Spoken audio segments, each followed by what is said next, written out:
Deputy CM Pawan Kalyan గారు సమస్య ఉంది అనంటే ఆయన దృష్టికి వెళ్ళింది అనంటే ఖచ్చితంగా దానికి ఒక హామీ ఇస్తారు. హామీ ఇచ్చిన కొద్ది రోజుల్లోనే దాన్ని నెరవేర్చడానికి ఆయన ఖచ్చితంగా శాయశక్తుల ప్రయత్నం చేస్తారని చెప్పి మనం చాలా బలంగా చెప్పుకోవచ్చు. అయితే ఇక్కడ కీలకంగా చూసుకుంటే పవన్ కళ్యాణ్ గారికి పవన్ కళ్యాణ్ గారి దృష్టికి ఒక సమస్య తీసుకురావడానికి ప్రత్యేకించి కూడా 760 కిలోమీటర్ల దూరం నుంచి కూడా ఒక ఎడ్ల బండి వేసుకొని ఒక రైతు అయితే మాత్రం రైతాంగంలో ఏవైతే కష్టాలు ఉన్నాయో ఆ కష్టాలని పవన్ కళ్యాణ్ దృష్టికి తీసుకువెళ్ళడానికి ఆయన ద్వారాగా ఆ సమస్యలని తీరే విధంగా ఒక ఆలోచనతో సత్యసాయి జిల్లా డీపరిగి మండలం శాసనకోటకు చెందిన నవీన్ అనే ఒక రైతు అయితే 760 కిలోమీటర్ల పాటు దాదాపుగా కొన్ని రోజుల పాటు ఎడ్ల బండి మీద ప్రయాణం చేసుకుంటూ జనసేన పార్టీ కేంద్ర కార్యాలయం దగ్గరికి చేరుకోవడం జరిగింది. అయితే జనసేన పార్టీ కేంద్ర కార్యాలయం దగ్గరికి చేరుకున్న దాదాపుగా 3 రోజుల వరకు కూడా పవన్ కళ్యాణ్ గారిని కలవడానికైతే అసలు అవకాశమే దొరకలేదని మనం అయితే చెప్పుకోవచ్చు. ఎందుకనంటే ఇక్కడ కీలకంగా చూసుకుంటే అల్లు అర్జున్కి సంబంధించిన ఇష్యూ ఏదైతే ఉందో దానికి సంబంధించే కానీ పవన్ కళ్యాణ్ గారి మీటింగ్లకు సంబంధించే కానీ పవన్ కళ్యాణ్ గారి షూటింగ్లకు సంబంధించే కానీ కొంత బిజీగా ఉండడంతో ఆయనతో కలవడానికి అయితే కుదరడం లేదు.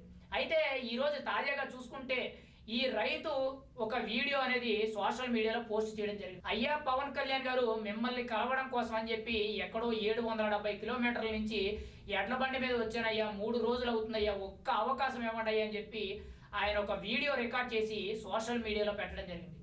వెంటనే కూడా జన సైనికులే కానీ జనసేనకి సంబంధించిన ప్రతి ఒక్కరు కూడా అభిమానులు ఎవరైతే ఉన్నారో వాళ్ళందరూ కూడా చాలా పెద్ద ఎత్తున ఆ వీడియోనైతే వైరల్ చేయడం జరిగింది. మరి పవన్ కళ్యాణ్ గారి దృష్టికి ఏ విధంగా వెళ్ళింది, ఎవరు పర్సనల్గా ఆయనకి చూపించారు, ఆయనతో మాట్లాడారు అనేది పక్కన పెడితే ఈరోజు పవన్ కళ్యాణ్ గారు దాదాపుగా 10:30-11 ఆ సమయంలో కీలకంగా చూసుకుంటే ఈ రైతు నవీన్ ఎవరైతే ఉన్నారో తనని కలవడం జరిగింది. అసలు ఏంటి నీ సమస్య అనేటట్టు తనతో ఒక 10 నిమిషాలు అయితే కారులో కూర్చొని మాట్లాడడం జరిగింది. అయితే ఈ రైతు చెప్పిన సమస్య ఏంటంటే కీలకంగా చూసుకుంటే వ్యవసాయంలో కీలకంగా అమ్మే ఏవైతే పురుగు మందులు ఉన్నాయో అవన్నీ కూడా ధరలు ఇష్టానుసారంగా పెంచుకుంటూ అమ్ముకుంటున్నారు. ఎంఆర్పి ధరలకు ఎవరు అమ్మడం లేదు. అంతేకాకుండా పెద్ద ఎత్తున నకిలీ విత్తనాలతో మమ్మల్ని మోసం చేస్తున్నారు. వేల రూపాయలు, లక్షల రూపాయలు పెట్టుబడులు పెట్టి వ్యవసాయం చేస్తుంటే మాకు ఆఖరికి చావే గతవుతుందనేటట్టు ఆ రైతు అయితే పవన్ కళ్యాణ్ గారికి చెప్పడం జరిగింది.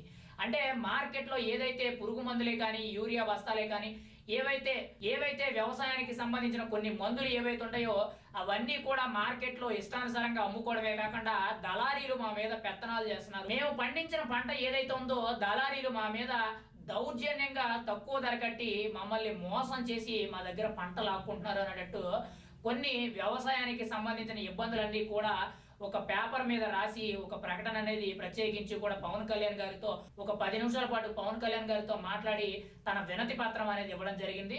పవన్ కళ్యాణ్ గారు వెంటనే కూడా స్పందించి ఖచ్చితంగా నీ సమస్యకి రాబోయే రోజుల్లో పరిష్కారం చూపించే బాధ్యత నాది అనేటట్టు ఒక బలమైన హామీ ఇవ్వడం జరిగింది. గతంలో కూడా మనం చాలాసార్లు చూసాం పవన్ కళ్యాణ్ గారి దృష్టికి ఏదైనా సమస్య రావాలి అని అంటే చాలా కష్టం, కానీ సమస్య వచ్చింది అని అంటే 100కి 100% దానికి తగ్గగా న్యాయం చేసే విధంగా పవన్ కళ్యాణ్ పోరాడతారు. ఖచ్చితంగా దానికి న్యాయం చేసి పెడతారని చెప్పి మనం బలంగా చెప్పుకోవచ్చు.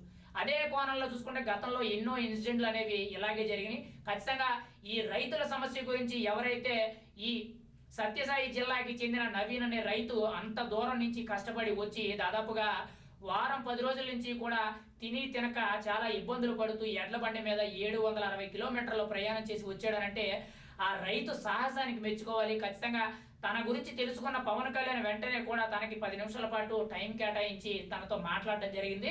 ఖచ్చితంగా తన సమస్యకి ఒక పరిష్కారం చూపుతానని చెప్పి తనకు హామీ ఇవ్వడం జరిగింది. మరి రాబోయే రోజుల్లో ఏవైతే ఈ రైతులకు సంబంధించిన దళారీ వ్యవస్థ కానీ మెయిన్ గా పురుగు మందులు ఏవైతే ఎంఆర్పి రేట్లకే కాకుండా అధిక ధరలకు అమ్మడమే కానీ కీలకంగా చూసుకుంటే మార్కెట్లో నకిలీ విత్తనాలే కానీ ఇలా పలు రకాలుగా ఏవైతే ఉన్నాయో వీటన్నిటి మీద కూడా పవన్ కళ్యాణ్ గారు చర్య తీసుకునే అవకాశం ఉంది. ఖచ్చితంగా అది రాబోయే రోజుల్లో జరుగుద్ది. ఇక్కడ ఆ రైతు సాహసానికి మనం ఖచ్చితంగా హ్యాట్స్ ఆఫ్ చెప్పాలి. ఎందుకనంటే అంత చిన్న విషయం కాదు ఇది. ఏకంగా వారం 10 రోజుల నుంచి కూడా ఎడ్ల బండి మీద ప్రయాణం చేసుకుంటూ తాను ఒక రైతు అని 10 మందికి తెలిసే విధంగా తన కష్టం 10 మందికి తెలిసే విధంగా ఒక వినూత్నమైన రీతిలో ఎడ్ల బండి మీద 760 కిలోమీటర్లు తన వినతి పత్రాన్ని, తన సమస్యల గురించి చెప్పుకున్నాడు అని అంటే ఎంత మంచి రైతు, ఎంత గొప్ప రైతు అని మనమైతే ఖచ్చితంగా చెప్పుకోవచ్చు. రాబోయే రోజుల్లో రైతుల సమస్యల మీద కూడా పవన్ కళ్యాణ్ 100% దృష్టి పెడతారు. వాళ్ళ సమస్యలు తీరుస్తారని చెప్పి ఖచ్చితంగా ఆ రైతు బలంగా నమ్ముతున్నట్లు మనకి సమాచారం